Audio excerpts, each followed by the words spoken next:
my name is David Craven. We are in Cheshire, which is in northwest England, here at Lea Manor Farm. So our focus really is on circular farming and trying to balance food production with the environment. We decided that we wanted to bed our cows on sand.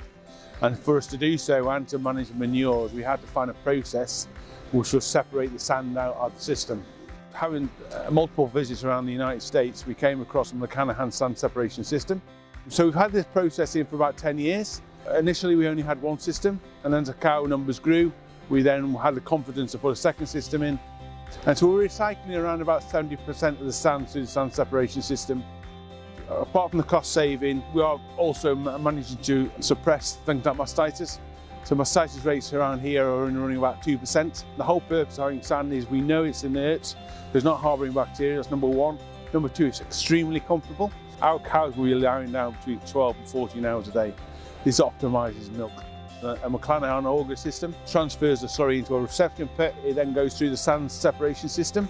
That then removes the bulk of the sand. The fibre, we then send it through the McLanahan solid separators. It's then utilised as a soil conditioner on our land. And then again, we're then dosing liquid nutrients onto growing crops. The majority of the crops grown on the farm here are directly for the cows.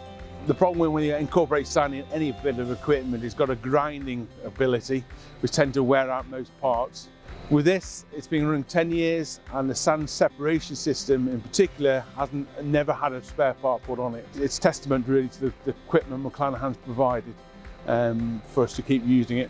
It runs 24 hours a day, 365 days a year, so it's working hard. I say it just keeps ticking on, so really good equipment, and we're really happy with what we've purchased.